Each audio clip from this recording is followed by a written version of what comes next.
మడవి కొద్దు అని కుమ్రాం భీము ఒక చదువుతుంటారు అక్కడ అస్సాంలో.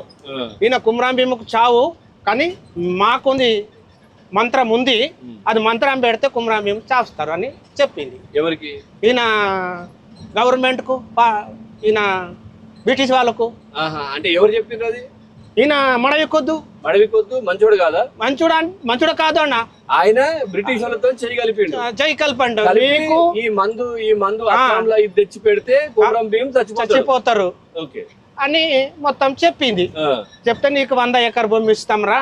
ఎవరు? ఆయనకు? ఆయనకు మడవి కొద్దుకు. ఈ మందు తెస్తే ఈయన కుమ్రాం భీముకు చావుస్తే మీకు 100 ఎకర్ భూమి ఇస్తామని బ్రిటిష్ వాళ్ళు చెప్పిండు.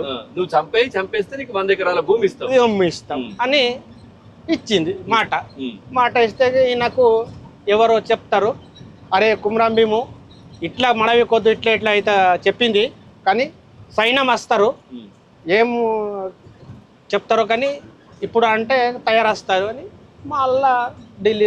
మడవి కొద్దు ఎవరు? ఈయన గోండే సార్. గోండే మీకు చుట్టాలు ఏం లేదు అంటే మీ దాంట్లో ఉంటారు కదా అట్లా. మా గోండే అంటే ఒకసారి పోస్తే అది మంత్రం ఆ మంత్రం తీసుకొని రా ఇచ్చి కుమ్రం భీముని చంపేస్తే మీకు 100 ఎకరాల భూమి ఇస్తామని చెప్పింది. అది కుమ్రం భీముకు తెలిసింది.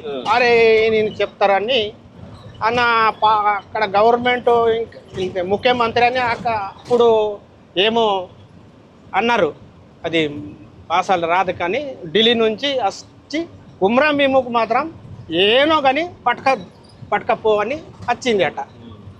సరే.